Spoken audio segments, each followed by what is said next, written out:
আমন্ত্রণ চ্যানেল 24 এর বিশেষ আয়োজন এটিআই সিরামিক্স ঈদের হাট অনুষ্ঠানে পাওয়ার্ড বাই মন্তাহা স্টিল। আপনাদের সাথে আছে মামুন উর রশিদ। দর্শক, পবিত্র ঈদুল আজহায় কোরবানির পশুর উৎপাদন থেকে শুরু করে বাজার ব্যবস্থাপনা পর্যন্ত যাবতীয় ইস্যু নিয়ে সপ্তাহ ধরে আমরা আছি আপনাদের সাথে। আলোচনার জন্য আজও আমাদের সঙ্গে যুক্ত হবেন একজন বিশেষজ্ঞ, পাশাপাশি শেষ দিনে বেচাকেনার খবর জানাতে দেশের নানা প্রান্ত থেকে যুক্ত হবেন আমাদের সহকর্মীরাও। শুরুতে আমরা কোরবানির পশুর বেচাকেনার খবর জানাবো। দর্শক, যশোর থেকে যুক্ত হচ্ছেন আমাদের সহকর্মী তৌহিদুর রহমান। চলে যাচ্ছে তার কাছে। তৌহিদ, কাল ঈদ, আজ শেষ দিনে বেচাকেনা কেমন চলছে সেটা একটু জানাবেন, এবং দাম নিয়ে ক্রেতারা কতটা সন্তুষ্ট? মামুন, গত কয়েকদিন ধরে যে খবরটি জানাচ্ছিলাম যে যশোরের কোরবানির হাটে বেচাকেনা কম ছিল, অর্থাৎ গরুর সরবরাহ যে পরিমাণ ছিল সেই তুলনায় বেচাকেনা কম ছিল, কিন্তু আজকে শেষ দিনে কিন্তু ক্রেতাদের উপচে পড়া ভিড়, এবং সকাল থেকে এই হাটে আমরা দেখেছি যে বিপুল সংখ্যক গরু বেচাকেনা হয়েছে, সেই হাট সাথে ছাগলও, এবং বিকালেও শেষ মুহূর্তে বেচাকেনা চলছে। এবং সব থেকে এবার যে ভালো খবরটি আজকে, সেটা আমি এ পর্যন্ত বেশ কয়েকজন ক্রেতার সাথে কথা বলেছি যে এবার গরুর সরবরাহ স্বাভাবিক থাকায় দাম আকাশচুম্বী নয়, অর্থাৎ ক্রেতারা সন্তুষ্টির সাথে গরু কিনে নিয়ে যাচ্ছেন, বাড়ি ফিরছেন। আমি কিছুক্ষণ আগে কয়েকজন ক্রেতার সাথে কথা বলেছি, তারা বলেছেন যে গরু গত বছর 1,25,000 থেকে 1,30,000 টাকায় তারা কিনেছেন, এবছর কিন্তু তারা সেই গরুটি 1 লাখ থেকে 1,10,000-এর মধ্যে কিনতে পারছেন, অর্থাৎ দাম এবার গরুর তুলনামূলকভাবে কম আছে। তবে বিক্রেতারা বলছেন যে বড় গরুর থেকে মানে ছোট বা মাঝারি সাইজের গরুর থেকে বড় গরুর দাম অপেক্ষাকৃত কম, কারণ বড় গরুর ক্রেতা কম হওয়ায় তারা নির্ধারিত দামে বিক্রি করতে পারছে না, এবং ছোট গরুর চাহিদা বেশি হওয়ার কারণে তারা অপেক্ষাকৃত তাতে লাভে বিক্রি করতে পারছেন। এবং যদিও দাম নিয়ে ক্রেতাদের মধ্যে খুব কোনো অসন্তুষ্টি নেই, এবং বাজার ব্যবস্থাপনা খুব এবার ভালো। যশোরে 24টি হাটে কুরবানির পশু বেচা কেনা হচ্ছে। মামুন, ধন্যবাদ আপনাকে। যশোর থেকে জানাচ্ছিলেন সহকর্মী তৌহিদুর রহমান। দর্শক, প্রতিদিনের মতো আজকেও আমাদের সঙ্গে একজন অতিথি যুক্ত আছেন। তিনি অনলাইনে যুক্ত হয়েছেন আমাদের সঙ্গে প্রাণী সম্পদ বিশেষজ্ঞ অধ্যাপক doctor KBM Saiful Islam. Doctor Saiful Islam, আপনাকে স্বাগত জানাচ্ছি। আপনি এরই মধ্যে কয়েকটি বাজার ঘুরে এসেছেন, কোরবানির পশুর হাট দেখে এসেছেন। স্বাস্থ্যবিধি কোরবানির পশুর কতটা মানা হচ্ছে হাটগুলোতে? ধন্যবাদ। চ্যানেল 24 এর মাধ্যমে ঈদের শুভেচ্ছা এর সকল দর্শক এবং শ্রোতাদের।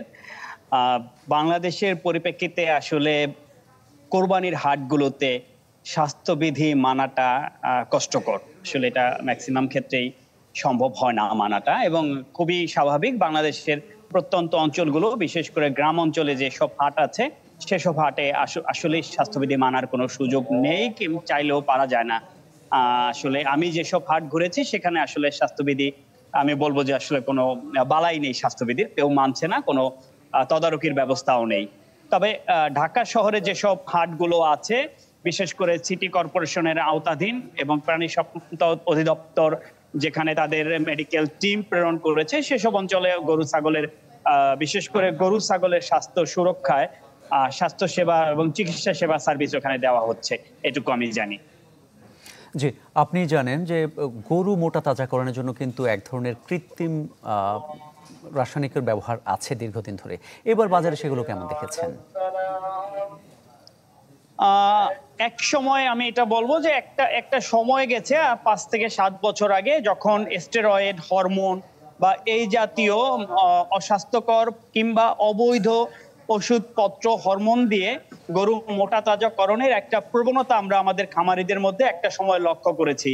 তবে বিগত কয়েক বছর ধরে মৎস্য প্রাণী সম্পদ অধিদপ্তর মন্ত্রণালয়ের তদারকি এবং প্রাণী সম্পদ অধিদপ্তরের তদারকির ফলে এই প্রবণতাটা অনেকাংশেই কমে এসেছে, এবং বর্তমানে খামারিগণ কিন্তু বিশেষ করে যারা সত্যিকার অর্থেই গরু ছাগল মোটা তাজা করার চেষ্টা করেন বা করার সাথে যুক্ত আছেন, তারা বৈজ্ঞানিক উপায় অবলম্বন করেই করেন।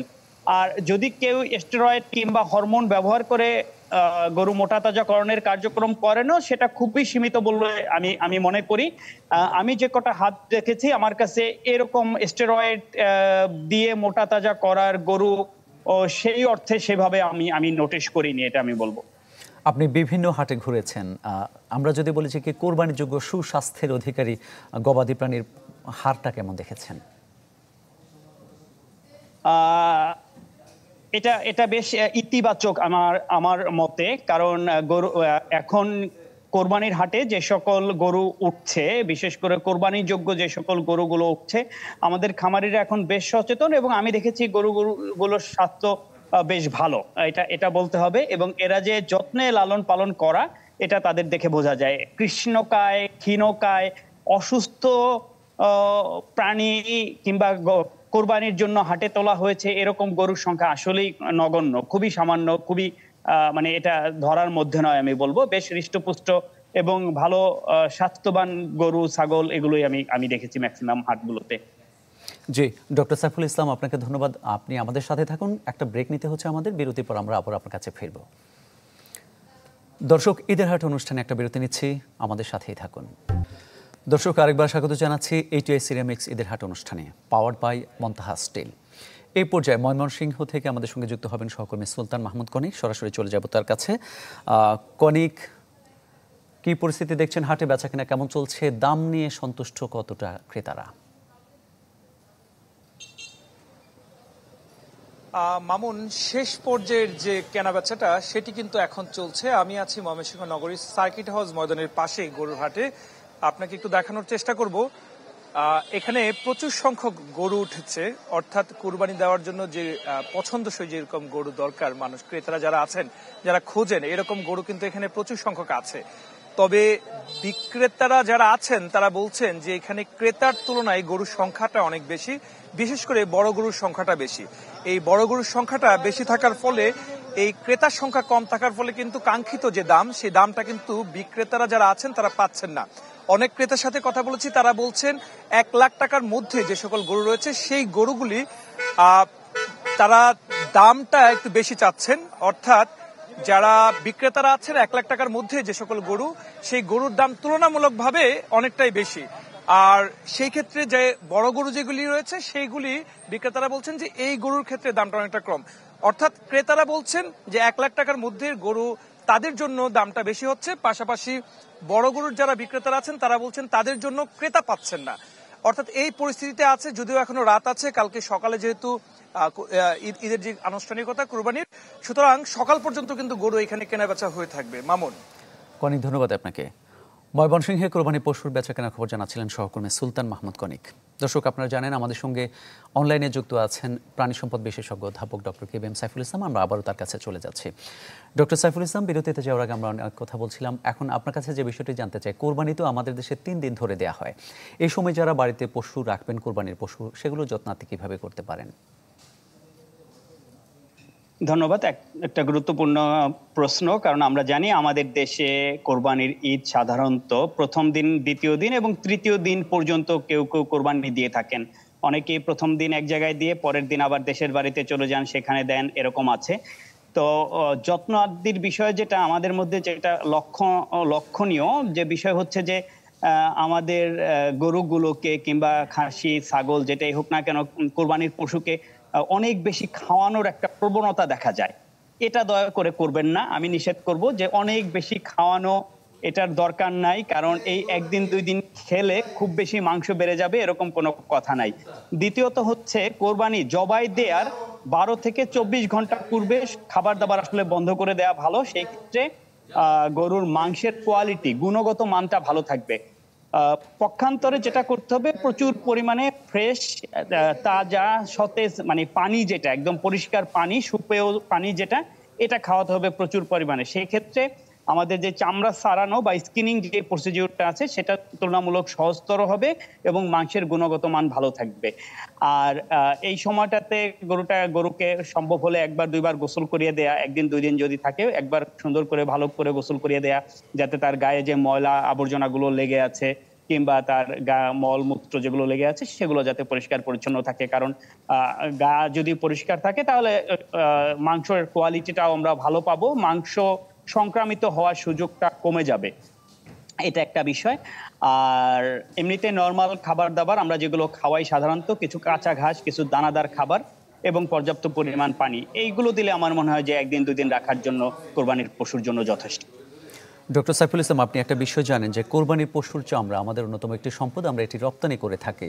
এই কোরবানির পশুর চামড়া সংগ্রহ এবং সংরক্ষণে আপনার কোনো উপদেশ আছে কিনা, একটু সংক্ষেপে বলতেন যদি। হ্যাঁ, আসলে কোরবানির পশুর চামড়াটা আমরা বেশ কয়েক বছর যাবত তা চামড়ার দামটা পড়ে যেতে দেখছি, এবং আমার কাছে মনে হচ্ছে যে এটা একটা সিন্ডিকেটের মাধ্যমেই কিনা এটা নিয়ন্ত্রিত হচ্ছে, যার ফলে চামড়ার যে প্রকৃত দাম সেই দামটা কিন্তু ইদানিং পাওয়া যাচ্ছে না। আমাদের কিছু কিছু সমস্যা আছে, চামড়া প্রক্রিয়াজাতকরণের বিষয়গুলো আমরা খুব ভালোভাবে সচেতন না। বিশেষ করে আমাদের যারা একদিনের কসাই কিংবা আমরা যারা একদিন কোরবানি দেই তারা আসলে জানি না যে কিভাবে চামড়া সংরক্ষণ করতে হয়। আমি বলবো যে 2 থেকে 3 ঘন্টার মধ্যে, এখন প্রচন্ড গরম পড়ছে এবং হিউমিড টেম্পারেচার, চামড়ার কোয়ালিটি বা গুণগত মান দ্রুত নষ্ট হবে। সেই ক্ষেত্রে 2 থেকে 3 ঘন্টার মধ্যে চামড়া সংরক্ষণের উদ্যোগ নিতে হবে। চামড়ার সাথে অতিরিক্ত কোনো মাংস, চর্বি যাতে লেগে না থাকে। চামড়া সারানোর সময় বিষয়টা খেয়াল করতে হবে যাতে চামড়াতে অতিরিক্ত চর্বি বা মাংস লেগে না থাকে। যদি এগুলো লেগে থাকে সেই ক্ষেত্রে সেখান থেকে চামড়ায় পচন ধরবে এবং চামড়ার কোয়ালিটিটা নষ্ট হয়ে যাবে। জি, অনেক ধন্যবাদ আপনাকে আমাদের সময় দেওয়ার জন্য। আপনাদের ধন্যবাদ। দর্শক, কথা বলছিলাম প্রাণী সম্পদ বিশেষজ্ঞ অধ্যাপক ডক্টর KBM সাইফুল ইসলামের সঙ্গে। এই ছিল চ্যানেল 24 বিশেষ আয়োজন ATI সিরামিক্স ঈদের হাট অনুষ্ঠানে, পাওয়ার্ড বাই মন্থাহা স্টিল। এতক্ষণ যারা সাথে ছিলেন সবাইকে অনেক ধন্যবাদ।